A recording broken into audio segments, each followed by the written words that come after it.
प्रकृति को समझने के लिए हमारा दिव्य नेत्र का खुलना सबसे आवश्यक होता है।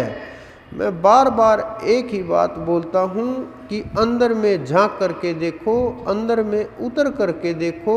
अंदर का जो रस है वो अलग ही प्रकार का है, लेकिन कुछ लोग इन्हीं बाहर के चर्म चक्षुओं से अंदर में उतरने की कोशिश करते हैं और इन्हीं नेत्रों से इस संसार से उलट करके देखना चाहते हैं कि इन्हीं आँखों को अंदर में हम घुमा लेंगे तो अंदर की चीज़ें नज़र आने लगेंगी।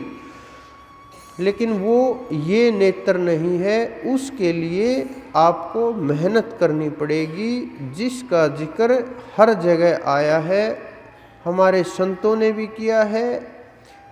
सब प्रकार की जिसने भी उस परम तत्व की खोज की, जिसने भी उसको प्राप्त करने का प्रयास किया, जो भी उस मार्ग के ऊपर चला, करोड़ों करोड़ लोग उस मार्ग पर चलते हैं, प्रयास करते हैं, दौड़ते भागते हैं, उड़ते हैं, मेहनत करते हैं, सब अपने अपने तरीके से प्रयास करते हैं। लेकिन भव सागर पार इतनी आसानी से नहीं होता, क्योंकि भव सागर पार होना इतना आसान नहीं है जितना समझ रहे हैं। ये सागर पार करना भी बहुत बड़ी बात होती है। जो ये साधारण सागर है, ये भी जहाज के बिना पार होना बड़ा मुश्किल होता है। तो उस सागर को तो इससे बहुत बड़ा सागर है, वो जीव के लिए पार होना बहुत बड़ी बात होती है। तो जब आप उस भव सागर में उतरते हैं तो ये जीव गोते लगाने लगता है, जीव डूबने लगता है, छटपटाने लगता है, अनेक प्रकार की विपत्तियां आती हैं, अनेक प्रकार के डर, रूह तक कांपने लगती है, सूक्ष्म शरीर तक कांपने लगता है और इतना भयभीत जीव होता है कि इससे अच्छा मैं भजन ही करना छोड़ दूं। कुछ जीव तो इस डर से, मरने के डर से, जीवन जाने के डर से, आत्मा निकलने के डर से भजन को छोड़ देते हैं। लेकिन वो जीव वहीं रह जाते हैं, आगे नहीं बढ़ सकते, क्योंकि वहाँ जीव जो होता है वो इतना ताकतवर चाहिए कि गए और वापस आने की सोच ही ना हो, फिक्र ही ना हो। बेफिक्री में जब वो जीते हैं वही वहाँ तक पहुँच पाते हैं। तो भव सागर गुरु के बिना पार नहीं हो सकता, क्योंकि जिस प्रकार जहाज के ऊपर उतरे बिना कोई भी पार नहीं हो सकता सागर से, उसी प्रकार गुरु के जहाज में उतरे बगैर कोई जीव पार नहीं हो सकता। जीव छटपटा करके कोई बीच से लौट आता है, कोई किनारे से वापस मुड़ जाता है, कोई उतरता ही नहीं, कोई उतर करके भयभीत हो करके वापस भाग लेता है, कोई वहीं पड़ा रहता है। क्योंकि वहाँ इतनी खतरनाक, इतनी भयानक जगह है, बिना हाथ पकड़े, बिना गुरु के जहाज के कोई जीव पार नहीं जा सकता।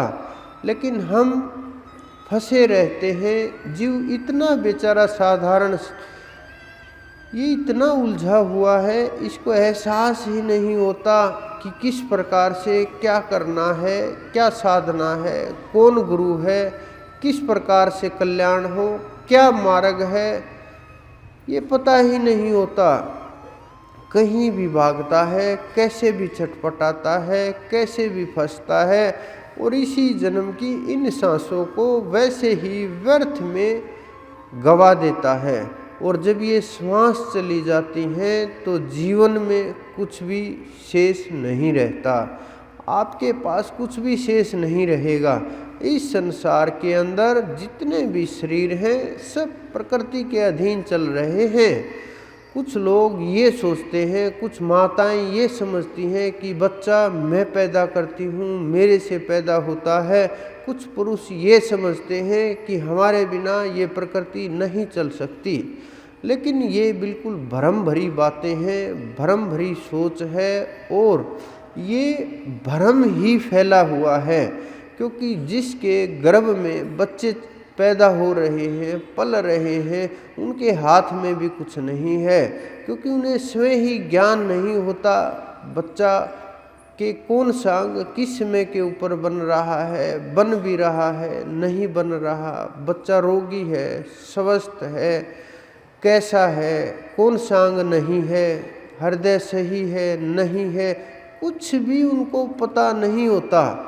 यहाँ तक कि उनको ये भी पता नहीं होता कि ये कब पैदा होगा, कब नहीं होगा, जिंदा होगा, मुर्दा होगा, बिल्कुल भी कुछ भी एहसास नहीं होता।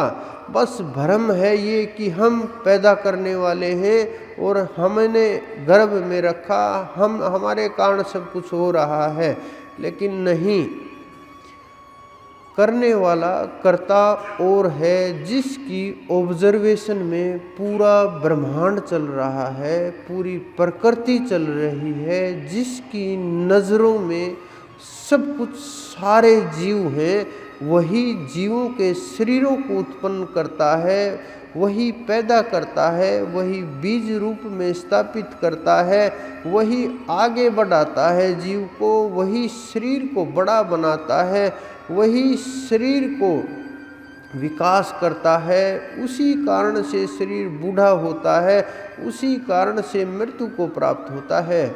हमारे पास ये कुछ ही समय होता है, जिस समय को देख करके, समझ करके उसका सही इस्तेमाल हम कर सकते हैं। अगर हमने इस समय का सही सदुपयोग किया, अगर हम इस समय को सही तरीके से, सही से इस्तेमाल कर पाए, सही से सब चीज़ों को सही तरीके से समझ पाए और सही से सही चीज़ों को जैसा है, जैसे को तैसा, सही या गलत नहीं, जैसे को तैसा देख पाए और वैसा व्यवहार कर पाए, तो समझो आपके ऊपर परमात्मा की बड़ी कृपा है, बड़ी मेहर है। क्योंकि उसकी मेहर के बिना जीव का कल्याण संभव नहीं है। दिव्य दृष्टि के लिए आपको अपने अंदर में उतरना पड़ेगा। सबसे आसान मार्ग योगियों के लिए प्राणायाम होता है कि प्राणों के माध्यम से ऊर्ध्वगामी हों, हम ऊपर की ओर चढ़ें। क्योंकि प्राणायाम एक ऐसा जो सांस के माध्यम से किया जाता है, जब ये प्राणायाम सिद्ध हो जाता है तो तीसरा नेत्र धीरे धीरे खुलने लगता है और प्राण के साथ ये नेत्र जुड़ा हुआ है। जब प्राण ऊपर चढ़ता है, अंदर में उतरता है, लंबी श्वास होती है। कुछ लोगों को ये भ्रम होता है कि ये एक बहुत बड़े महात्मा से किसी ने प्रश्न किया कि ये जीव सांसों से चल रहा है या आयु निर्धारित की गई है। मुझे बड़ा थोड़ा सा अजीब लगा। उन्होंने जवाब दिया कि श्वासें गिन करके शरीर में डाले गए हैं और श्वासों की गिनती पूरी हो जाएगी तो फिर ये शरीर छूट जाएगा। ये वहाँ पहुँचे हुए के शब्द नहीं हैं, क्योंकि जो वहाँ पहुँच जाते हैं वो जानते हैं शरीर ना श्वास गिन के डाले जाते हैं, ना निर्धारित किया जाता है। शरीर कर्मों के कारण से प्राप्त होता है और कर्मों के आधार के ऊपर जन्म मिलता है। कर्म के आधार से सुख दुख होता है। कर्म ही जन्म का कारण होता है। कर्म ही शरीर छूटने का कारण होता है। कर्म से ही ताकत आती है। कर्म से ही स्वस्थ और अस्वस्थ है, सब कुछ कर्म के आधार के ऊपर चलता है। ये बड़े गहरे रहस्य की बातें हैं। जब आप लोगों को ये चीज़ें समझ में आने लगेंगी, एक एक पर्दा अपने आप खुलता चला जाएगा। कोई भी पर्दा आपके ऊपर काम नहीं कर पाएगा। कोई भी भ्रम और भय आपको साधना के मार्ग से हिला नहीं पाएगा, क्योंकि ये रहस्य अंदर के आंतरिक रहस्य हैं।